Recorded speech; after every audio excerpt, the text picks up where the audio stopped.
श्री केहर सिंह जी के पांवों में वरम आ गया था। खाल के नीचे पानी भर गया था। मोटे मोटे थुलथुले हो चुके थे पांव। शायद डायबिटीज का असर था। बहुत कुछ इलाज पानी हुआ पर मर्ज ठीक न हो पाया। बहुत परेशान और दुखी हो गए वे।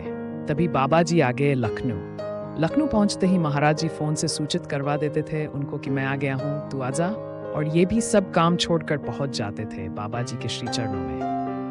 अब कि इनके पहुंचते ही महाराज जी ने इनके पैरों की तरफ इशारा कर कहा, दिखा दिखा। इन्होंने तो कुछ नहीं कहा था अपनी बीमारी के बारे में बाबा जी से। बाबा जी तख्त पर झुके और अपनी तर्जनी इनके पांव में गड़ा दी और फिर हाथ उठा लिया। जहां उंगली गड़ी थी वहां आधा इंच के करीब गड्ढा बन गया। बात आई गई हो गई। परंतु 2-3 दिन के भीतर ही केहर सिंह जी के पांव एकदम पांवों की सूजन एवं खाल के नीचे साधारण अवस्था को प्राप्त हो गए। भरा हुआ पानी भी न मालूम कहाँ गया। वृंदावन आश्रम में बाहर प्रांगण में बैठे होत्र दत्त शर्मा जी इमाम जस्ते में कुछ दवाएं कूटर्थ। तभी पता नहीं किस ध्यान में डूब गए कि काफी उठा हुआ मूसल इमाम जस्ते को पकड़ी हुई उंगली पर जोर से पड़ गया। उंगली पिचक कर फट गई और उसमें से खून काफवारा निकलने लगा। कुटी में आराम करते बाबा जी को कहीं घटना का पता न लग जाए, इस पे से अपार पीड़ा सहते हुए इन्होंने वही तर्जनी पास की मिट्टी बालू में घुसेड़ दी और यथावत कुड़े करते रहे। पर वहां कैसे छिप पाती यह बात। तुरंत ही महाराज जी दरवाजा खोल कुटी से निकल पड़े और पास आकर इनका हाथ पकड़कर खींचते हुए बोले, दिखा क्या हुआ। पर जब उंगली मिट्टी बालू से बाहर आई तो एकदम साबुत ठीक थी। दर्द भी न मालूम कहाँ चला गया। टीटागढ़ पेपर मिल से संबंधित लखनऊ का एक माथुर परिवार महाराज जी का भक्त हो चला था। कागज का थोक व्यापार करते थे घर के मुखिया। महाराज जी लखनऊ प्रवास के मध्य माथुर जी आगरा से दोपहर का प्रसाद उन्हीं के घर पा लेते थे। अक्सर माथुर साहब की 3 कन्याएं थीं। बड़ी की दोनों आंखें पूर्ण रिफिंग, काफी उम्र हो चुकी थी पर आंखों के कारण अविवाहित रह गई। माथुर साहब की दौलत भी इस हेतु कुछ कामन आस की। दूसरी कन्या गूंगी भी थी और बहरी भी, केवल घर के कामकाज के सिवा अन्य किसी काम की न थी। तीसरी कन्या सुंदर भी थी, तेज भी, अपने मन का विवाह करना चाहती थी पर बड़ी की शादी न हो पाने के कारण उसकी भी गाड़ी अटकी थी। सहज ही में माथुर दंपति इस कारण अत्यंत दुखी था। गूंगी बहरी लड़की स्वाभाविक था, बुद्धि की भी कुंद थी। महाराज जी ने माथुर साहब से कई बार कहा कि इसे आर्ट कॉलेज में भर्ती करा दे। पहले तो माथुर साहब ही इस विचित्र राय से कतराते रहे, फिर बार बार महाराज जी के कहने पर आर्ट कॉलेज लखनऊ ले भी गए तो प्रधानाचार्य ने स्वाभाविक था ऐसी गूंगी बहरी कुंद दिमाग लड़की को भर्ती करने से इनकार कर दिया। उस लड़की को तो बुद्धिहीन होने के कारण गूंगे बहरे स्कूल वाले भी नहीं स्वीकार कर रहे थे। बाबा जी के कहने पर माथुर साहब लड़की को फिर ले गए आर्ट कॉलेज।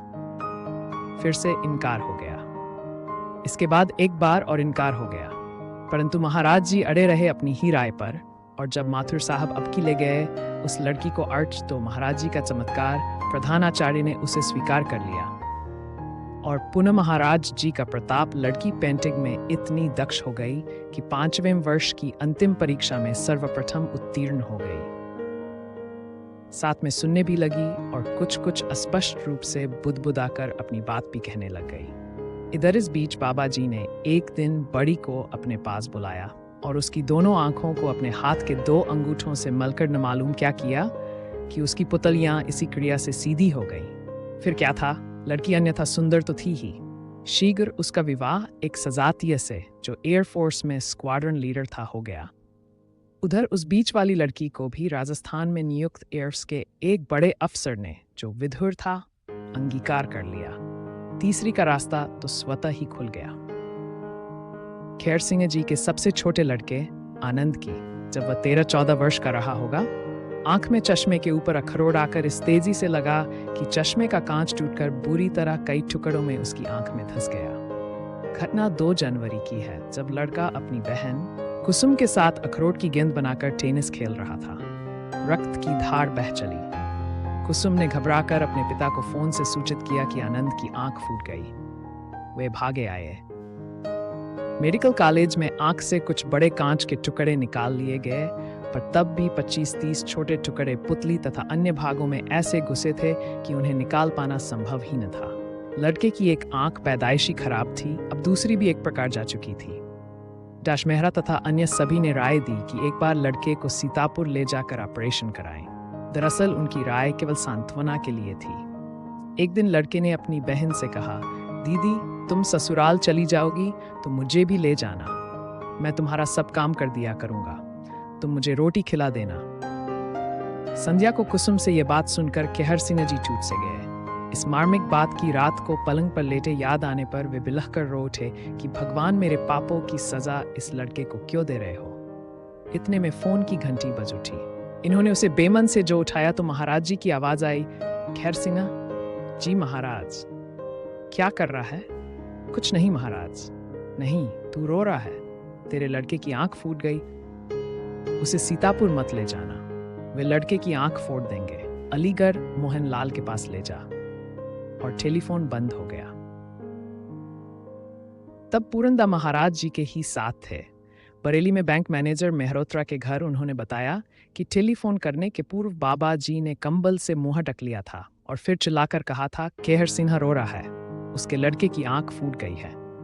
परंतु केहर सिंह जी ने तो तब बाबा जी को याद भी नहीं किया था। टेलीफोन मिलने के बाद चौधरी साहब के मन मानस में एक आशा की किरण सी फूट गई। क्या अब भी गुंजाइश है आंख ठीक हो जाने की? अतः दूसरे दिन उन्होंने अपने सहकर्मी शर्मा जी से, जो उस समय शिक्षा विभाग के सचिव थे, दास मोहन लाल को अपने लड़के के लिए अस्पताल में प्राइवेट वार्ड में एक कमरा बुक करा देने का आग्रह किया। बाबा जी की लीला तो चल रही थी। शर्मा जी ने तत्काल दास मोहन लाल को ट्रंकाल बुक करा दिया। बहुत प्रयास करने के बाद मिल पाने वाला ट्रंकाल पहली ही बार डायल करने में मिल गया। उधर फोन भी दास मोहन लाल ने ही उठाया। जब शर्मा जी ने उनसे सब बात कही तो मोहन लाल जी कुछ रोष में बोले, कैसे लापरवाह हैं तुम्हारे ये केहर सिन्हा, अभी तक लड़के को नहीं लाए जिसके लिए 3 दिन से कमरा बुक किया पड़ा है। केहर सिंह जी सुनकर अवाक रह गए कि किसने करा दी होगी कमरे की 3 दिन पूर्व ही बुकिंग। बाबा जी के सिवा कौन हो सकता है। तब दूसरे दिन इन्होंने तैयारियां करके अपनी पत्नी तथा भतीजे के साथ लड़के को अलीगढ़ भेज दिया और अलीगढ़ पहुंचने पर स्टेशन में जिस व्यक्ति ने इन लोगों को रिसीव किया वे स्वयं दास मोहन लाल थे, जो इन्हें अपनी गाड़ी में बिठाकर पहले अपने घर ले गए, इन्हें स्नानादि से निवृत्त करा, भरपेट नाश्ता कराया और तब अस्पताल ले गए। कौन प्रेरित कर रहा था अलीगढ़ के मशहूर व्यस्त मोहन लाल को कि अपने मरीज को स्वयं स्टेशन से घर ले जाकर खातिर तवाज होकर अस्पताल ले जाए। 1 हफ्ते तक लड़के की आंख पर 7 अन्य विशेषज्ञों द्वारा रिसर्च होता रहा। अंत में 6 डॉक्टरों ने ऑपरेशन के विरुद्ध परामर्श। 1 हफ्ते तक लड़के की आंख पर 7 अन्य विशेषज्ञों द्वारा रिसर्च होता रहा। अंत में 6 डॉक्टरों ने ऑपरेशन के विरुद्ध परामर्श दिया, पर एक डॉक्टर शुक्लांजी ने ऑपरेशन कर डालने की हिम्मत कर दी कि इस पार या उस पार लड़के की आंख तो वैसे भी जा चुकी थी। परंतु ऑपरेशन करने पर केवल कुछ ही कांच के टुकड़े निकल पाए। 20-22 बारीक टुकड़े तभी बने रहे आंख के भीतर, जो अब आंख का हिस्सा बन चुके थे। उन्हें निकालने का एक तरीका था, आंख को ही निकाल दिया जाए। लड़के की आंख में पट्टी बांधकर घर भेज दिया गया। शर्मा जी को फोन में सूचित कर दिया गया। सॉरी के साथ जब आंख की पट्टी खुली तो लड़के को दिखाई तो देने लगा कुछ, पर हर चीज की 20-22 आकृतियां ही नजर आती थी। वह न किसी चीज को और न किसी व्यक्ति को ठीक से पहचान सकता था। आंख में धंसे ये 20-22 कांच के टुकड़े आंख के ही 20-22 लेंस बन चुके थे। केहर सिंह हताश होकर लड़के को एक और बाबा के पास ले गए, अपने परिवार के सदस्यों की राय पर, जो सब के सब उन्हीं बाबा के तो परम भक्त थे, महाराज जी से विरोध रखते थे। उन संत बाबा ने राय दी कि बच्चा, चांद की किरणों में बड़े गुण हैं, बड़ी शक्ति है। लड़के से कहो कि रोज चांद की तरफ देर तक देखा करे। ये भी किया गया, पर लड़का 20-22 चांद, 20-22 उंगलियां और 20-22 आकृतियां देखते ही मन मारकर बैठ गए घर। और तब एक दिन माह फरवरी में ऑफिस जाते वक्त उनके टेलीफोन की घंटी बज उठी। उधर से बाबा जी बोल रहे थे, केहर सिंह क्या कर रहा है? यहाँ आजा लल्लू दादा, श्री देव कामता दीक्षित के घर, मैं वही हूँ। और लल्लू दादा के घर का पता भी बता दिया से निकलते वक्त लड़का दिख गया। प्रभु प्रेरित लड़के को भी गाड़ी में बिठा लिया। लल्लू दादा के घर पहुंचे, महाराज जी को प्रणाम किया, पर लड़के ने नहीं किया, हाथ तक न जोड़े, खड़ा रहा केवल। और तभी बाबा जी ने खींच लिया लड़के को अपने पास, उसका हाथ पकड़ा और उसकी हथेली को अपनी तर्जनी उंगली से दबाकर छोड़ दिया। और तब केहर सिंह जी से कहा, अब तू जा, अपना काम कर। मन ही मन खैर सिंह है जो को रोष व्याप गया कि इतनी दूर बुलाया और मिनटों में रुखसत कर दिया। बुलाया ही क्यों था तब? वे लखनऊ लौट आए। बात आई गई हो गई। तब 7-8 दिन बाद एक दिन उन्होंने बड़े विस्मय से देखा कि लड़का एक किताब लिए बड़े गौर से उसे देख रहा है। पूछने पर कि क्या कर रहे हो, लड़के ने कहा पढ़ रहा हूं, और किताब से पढ़कर उन्हें भी सुना दिया।